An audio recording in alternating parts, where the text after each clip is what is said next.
Welcome everyone यो lesson number 5 मा र लेसन नम्बर 5 मा हामी सिक्नेछौँ वर्डप्रेस को बारेमा र वर्डप्रेस को म तपाईहरुलाई ड्याशबोर्ड देखाउने छु र ओभरअल त्यहाँ के छ म तपाईहरुलाई देखाउने छु ल्यापटपमा।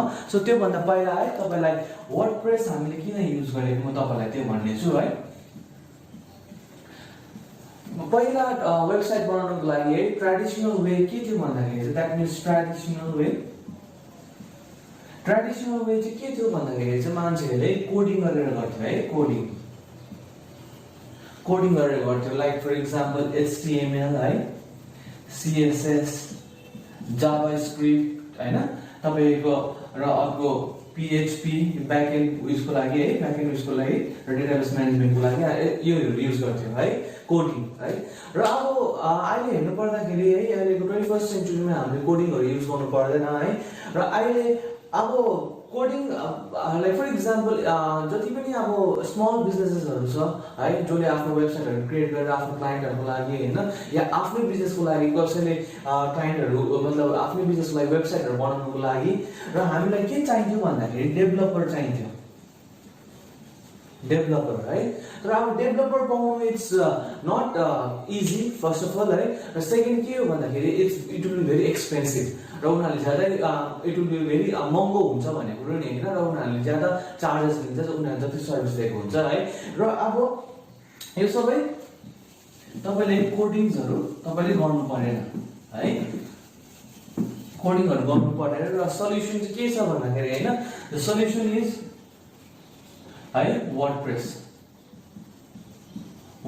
इज CMS also पनि है कन्ट्रोल म्यानेजमेन्ट सिस्टम पनि भन्न सक्नुहुन्छ या कन्ट्रोल म्यानेजमेन्ट तपाईको सल्युसन पनि भन्न सक्नुहुन्छ है। र वर्डप्रेसले चाहिँ हाम्रो overall website we can create है ओभरअल विदाउट कोडिङ हामीलाई केही चाहिदैन विदाउट कोडिङ हामीले वर्डप्रेसमा हामीले बनाउन सक्छ है। र अर्को कुरो के छ भन्दाखेरि एडभान्टेज इट्स भेरी फ्लेक्सिबल तर अब तपाईलाई है अब तपाईलाई कम्प्लिकेटेड कुराहरु गर्नु छ अरे कम्प्लिकेटेड काम गर्नु छ अरे भन्दाखेरि चाहिँ अफ कोर्स त्यहाँ फेरि तपाईले कोडिङ गर्नु पर्यो। तर राइट नाउ जति पनि मान्छेले अहिले आफ्नो वेबसाइटहरु बनाउँछ उनीहरूले कोडिङ गर्नु पर्दैन है। र अब म तपाईलाई ड्याशबोर्डमा गएर सिकाउने छु र के छ त्यहाँ है तपाईको एलिमेन्ट्सहरु के युज गर्नुपर्ने प्रोपर्टिजहरु के युज गर्नुपर्ने त्यो ओभरअल म तपाईको भ्यू देखाउने छु त्यहाँ गएर है। So let's go over to the laptop. So let's start. First म तपाईलाई है म फेरि लगइन गरेर देखाउने छु जुन चाहिँ हामीले होस्टिङ किनेको छ है हामीले यहाँ होस्टिङ तपाईको वेब होस्टिङ हामीले होस्टिङरबाट किनेको। सो म तपाईको फर्स्ट लगइन गरेर देखाउँछु है लगइन गर्नुहोस्।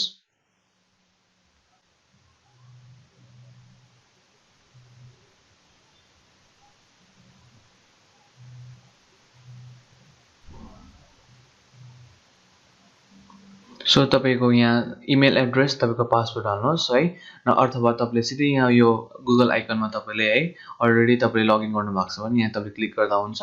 सो मेरो लागि यो इजी छ म यहाँ क्लिक गर्ने छु तपाईहरु पनि सेम गर्दा हुन्छ या नभए तपाईले इमेल एड्रेस या पासवर्ड हालेर लगइन गर्नुहोस् है।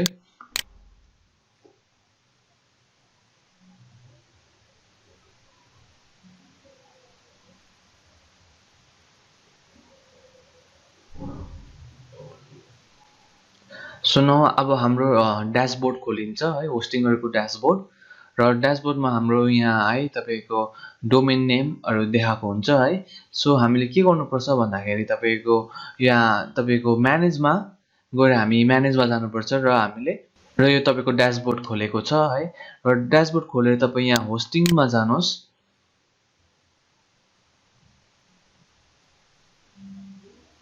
र होस्टिङमा गएर हिजो हामीले है levelupwithniकेश.com है हामीले यो डोमेनमा किनेको थियो र अब यो levelupwithniकेश.com को तपाईको यहाँ म्यानेजमा जानुहोस् है म्यानेजमा क्लिक गर्नुहोस्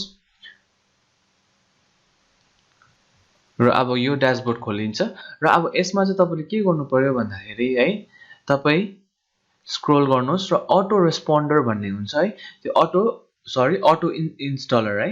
सो वेबसाइट को हेडलाइन को मुनि अटो इन्स्टलर है यसमा तपाईले क्लिक गर्नुहोस् र अब यसमा क्लिक गरेर तपाईले हेर्न सक्नुहुन्छ है तपाईको वर्डप्रेस यहाँ देखाइरहेको छ है। सो तपाईले वर्डप्रेसमा क्लिक गर्नुहोस् वर्डप्रेसमा क्लिक गर्नुहोस्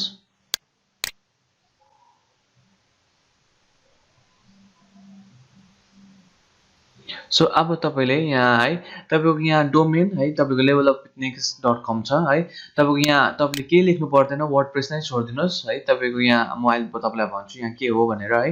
र तपाईँको एडमिनिस्ट्रेटर युजर नेम तपाईँले जे राख्दा पनि हुन्छ, म यही राख्न दिन्छु है, right.nickes07। र एडमिनिस्ट्रेटर पासवर्ड है तपाईँले पासवर्ड हाल्नुपर्छ, बिकज तपाईँले जब वर्डप्रेसमा लगइन गर्दाखेरि यही पासवर्ड चाहिन्छ तपाईँलाई। सो म पासवर्ड हाल्नेछु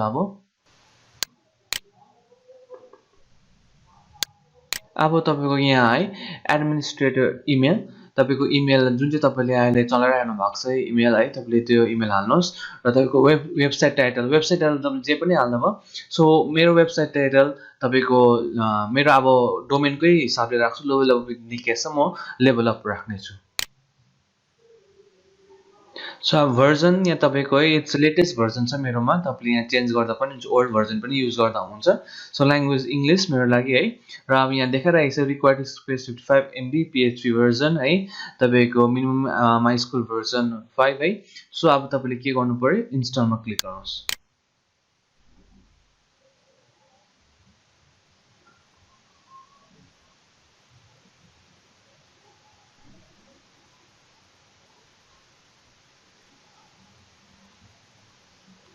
सो अलिक टाइम लाग्नेछ यसको लागि, सो लिटल बिट वेट गर्नुहोस्।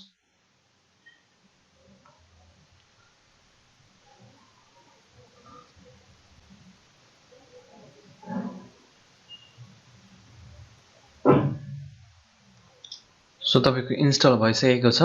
र अब तपाईँले यहाँ देख्नुहुँदैछ नि है लेभल अप विथ निकेस है। सो अब तपाईँले यहाँ क्लिक गर्नुहोस्। सो अब तपाईँको वेबसाइटमा तपाईँ जानुहुन्छ है। So levelupwithnickes.com। सो यो चाहिँ मेरो वेबसाइट हो है। सो अब यसलाई चाहिँ हामीले चेन्जहरू गर्नुपर्छ। र अब हामीले है सो अब तपाईँले वर्डप्रेसको तपाईँको ड्यासबोर्डमा जानुको लागि तपाईँले यहाँ /wp-admin लेख्नु पर्यो है तपाईँले। सो यहाँ तपाईँले हेर्न सक्नुहुन्छ।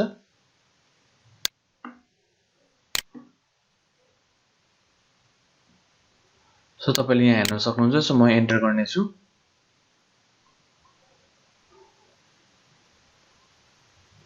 सो मैले तपाईँको इमेल एड्रेस र तपाईँको युजर नेम हाल्नु पर्यो है। सो इमेल एड्रेस र पासवर्ड। सो मैले पासवर्ड अघि जे युज गरेको छु म त्यो पासवर्ड हाल्नेछु।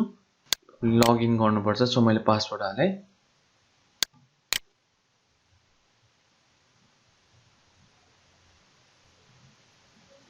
सो यो चाहिँ मेरो हो। अब यसलाई नेभर गर्नुहोस्। सो यो चाहिँ मेरो वर्डप्रेसको ड्यासबोर्ड है। सो अब तपाईँले यहाँ गएर तपाईँले भिजिट वेबसाइटमा जानुहोस्। यो चाहिँ हो हाम्रो वेबसाइट है। र अब वेबसाइट कसरी के गर्नुपर्ने म तपाईँलाई सिकाउनेछु। त्योभन्दा पहिला म तपाईँको वर्डप्रेसको ड्यासबोर्डमा के छ म त्योहरू तपाईँलाई बुझाउने छु। फेरि तपाईँ यहाँ गएर तपाईँ ड्यासबोर्डमा जानुहोस्। So this is the dashboard है। र अब ड्यासबोर्डमा के छ म तपाईँलाई सबै कुरो बुझाउने छु यो के हो है। सो अब म तपाईँहरूलाई यहाँ तपाईँको वर्डप्रेसमा है तपाईँको के छ है म तपाईँहरूलाई देखाउने छु। फर्स्ट यहाँ तपाईँले हेर्न सक्नुहुन्छ पोस्ट है। र पोस्ट भनेको चाहिँ के हो भन्दाखेरि चाहिँ जस्तै तपाईँले अब कुनै पनि वेबसाइटमा तपाईँ ब्लगिङहरू लेख्नु हुँदैछ भने चाहिँ त्यसलाई चाहिँ पोस्ट भनेर भनिन्छ है। र अब पोस्टमा हेर्नु पर्दाखेरि है तपाईँको यहाँ हेर्नु पर्दाखेरि क्याटेगोरिज छ, ट्याग्सहरू छ। यहाँ क्याटेगोरी अब तपाईँले एउटा ब्लग लेख्नु हुँदैछ अरे फर मोबाइलको लागि, वाचको लागि या कुनै पनि एउटा क्लोथ्सको लागि, तपाईँले क्याटेगोरी यहाँ बनाउन सक्नुहुन्छ। मोबाइलको लागि अलग्गै है, तपाईँको क्लोथ्सको लागि अलग्गै, वाचेसको लागि अलग्गै क्याटेगोरिज तपाईँले राख्न सक्नुहुन्छ है। र तपाईँले एड न्यूमा चाहिँ तपाईँले है नयाँ पोस्टहरू हाल्न सक्नुहुन्छ है। र ट्याग्समा चाहिँ तपाईँले है लाइक फर इक्जाम्पल तपाईँले क्लोथ्समा गर्नुभएको छ अरे है, तपाईँ क्लोथ्सको लागि तपाईँले है तपाईँले क्लोथ्सहरूको तपाईँको ट्याग गर्दा हुन्छ है। लाइक फर इक्जाम्पल लाइक मानिलिनुहोस् प्यान्टलुन्स होइन, र तपाईँको यो अर्को पेपे जिन्स होइन। सो त्यसरी तपाईँले ट्यागहरू राख्न सक्नुहुन्छ है।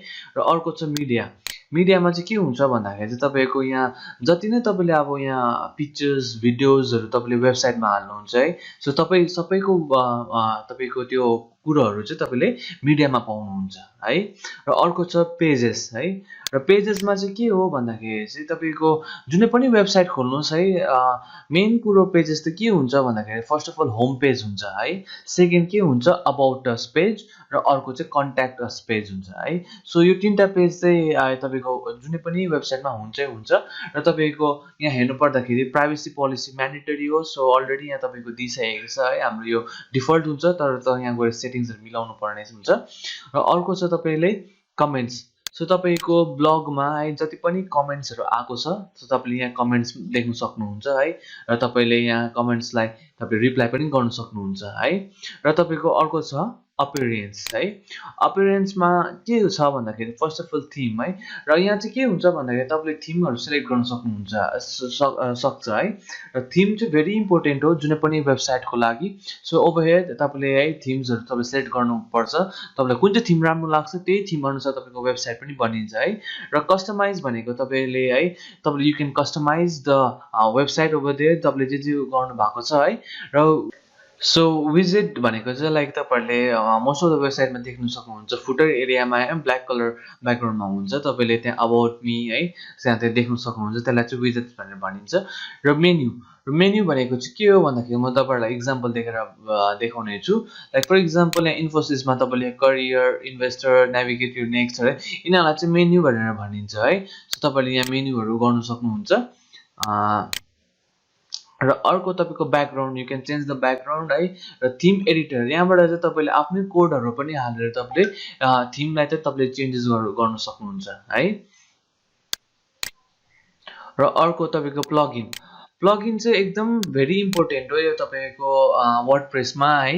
र किन भन्दाखेरि तपाईँको सिम्पल इक्जाम्पलले बुझाउँछु, प्लगइन चाहिँ तपाईँको मोबाइलमा प्ले स्टोर जस्तै हो। र प्ले स्टोरमा हामीले है जस्तो मोबाइल किन्छ हामीले कतिवटा एपहरू हुँदैन हामीलाई चाहिने एपहरू है, र हामीले के गर्छ भन्दाखेरि चाहिँ हामीले प्ले स्टोरमा गएर चाहिँ चाहिने एपहरू युज गर्छ। र जस्तै हामीले के देख्छौँ भन्दाखेरि चाहिँ जुन चाहिँ प्ले स्टोरबाट हामीले एपहरू डाउनलोड गर्छ त्यही एपहरू चाहिँ हामीले ज्यादा युज गर्छ। द्याट मिन्स जुन चाहिँ डिफल्ट आएको हुन्छ त्यति हामीले युज गर्दैन है। सो यहाँ पनि के हुन्छ, जति अब हामीले सफ्टवेयरहरू डाउनलोड गर्नुपर्ने हुन्छ, सो हामीले प्लगइन्सबाट हामीले डाउनलोड गर्नुपर्छ है। र तपाईँको युजर्स अन्त प्लगइनको के डाउनलोड गर्नुपर्ने के गर्नुपर्ने तपाईँको नेक्स्ट लेसनमा पनि म आज त्यसलाई म भन्ने छु, बिकज यो अन्ली ओभरभ्यू मैले तपाईँलाई देखाएको। र युजर्समा चाहिँ तपाईँले के गर्नु सक्नुहुन्छ भन्दाखेरि चाहिँ तपाईँले आफ्नो युजर्सहरू तपाईँले बढाउन सक्नुहुन्छ। लाइक फर इक्जाम्पल मानिलिनुहोस् एउटा मेरो कम्पनी छ अरे, बिकज म यो वेबसाइट म मात्रै चलाउन सक्दैन, सो म यो अथोरिटी या त तपाईँको यो म के भन्छ यसलाई कसैलाई एक्सेस दिनु छ अरे मेरो यो वर्डप्रेसको ड्यासबोर्डमा। सो फर इक्जाम्पल मेरो मेरो एकजना टिम छ अरे जसले ह्यान्डल गर्छ ब्लग है, ब्लगहरू लेख्नु चाहिँ उनले ह्यान्डल गर्छ। सो उसको म यहाँ युजर नेम उसको सबै हालेर चाहिँ म उसलाई एउटा एक्सेस दिन्छु, र उसले पनि पासवर्ड र इमेल हालेर चाहिँ उसले यो वर्डप्रेसमा एक्सेस गर्न सक्छ है। र कतिजनाको टिमहरू त्यस्तो हुन्छ, कसैको ब्लगिङ गर्ने हुन्छ, कसैले आफ्नो वेबसाइटमा डिजाइनिङहरू गर्ने हुन्छ होइन। सो त्यस्तो प्रकारले तपाईँले एक्सेस दिनु सक्नुहुन्छ। र टुल्समा है तपाईँले हेर्न सक्नुहुन्छ धेरै प्रकारले यहाँ टुल्समा चाहिँ के गर्नु सक्नुहुन्छ भन्दाखेरि चाहिँ तपाईँले इम्पोर्ट एक्सपोर्टहरू गर्न सक्नुहुन्छ। लाइक फर इक्जाम्पल वर्डप्रेसको कुनै पनि तपाईँको ब्याकअप फाइल्सहरू तपाईँले यहाँ इम्पोर्ट गर्न सक्नुहुन्छ है तपाईँले। अन्त यहाँ तपाईँले फेरि यहाँबाट तपाईँले वेबसाइटहरू क्रिएट गर्न सक्नुहुन्छ, तपाईँले यहाँबाट फेरि एक्सपोर्ट पनि गर्न सक्नुहुन्छ है डेटाहरू। र तपाईँको सेटिङ्स, यहाँ तपाईँले सेटिङ्समा हेर्नु पर्दाखेरि है जेनरल सेटिङ पाउनुहुन्छ, राइटिङ सेटिङ, रिडिङ सेटिङहरू पाउनुहुन्छ है। र अब मेन कुरो चाहिँ म तपाईँहरूलाई के देखाउँछु भन्दाखेरि चाहिँ यहाँ पर्मालिङ्क्स है। पर्मालिङ्कमा चाहिँ तपाईँको डिफल्टमा प्लेनमा हुन्छ है, तर हामीले के गर्नुपर्छ भन्दाखेरि पोस्ट नेममा राख्नुपर्छ। तपाईँको जुन चाहिँ पोस्ट नेम हुन्छ तपाईँको त्यही नेममा भएर आउँछ। Like for example like levelupwithnikesh.com/ जस्तो मानिलिनुहोस् मेरो होम पेज छ अरे, होम पेज भनेर आउँछ है। सो मानिलिनुहोस् नेक्स्ट कन्ट्याक्ट अस पेज छ अरे, सो levelupwithnikesh.com/ कन्ट्याक्ट अस तपाईँको पेज खोलिन्छ। सो जहिले पनि तपाईँले पोस्ट नेममा राख्नुहोस् है। सो तपाईँको यहाँ प्राइभेसीहरू छ। So now this is the overall view of तपाईँको वर्डप्रेस। यो तपाईँले मजाले याद गर्नुहोस्। अगर तपाईँलाई ओभरभ्यू मजाले याद छ भने तपाईँलाई सजिलो पर्छ तपाईँलाई वर्डप्रेस युज गर्नुको लागि है। र अब म नेक्स्ट लेसनमा तपाईँलाई सिकाउँछु plugins which are the most important plugins, त्यो कुन चाहिँ इम्पोर्टेन्ट प्लगइन्स हो जुन चाहिँ हामीले चाहिँ डाउनलोड गर्नुपर्ने हो हाम्रो वेबसाइट बनाउनुको लागि। र थिम जुन चाहिँ हामीले अहिले प्रोफेसनल थिम कुन चाहिँ युज गर्छ हामीले त्यो पनि देखाउनेछु तपाईँको नेक्स्ट तपाईँको सेसनमा या नेक्स्ट लेसनमा। सो आजको लागि यति नै। Thank you so much.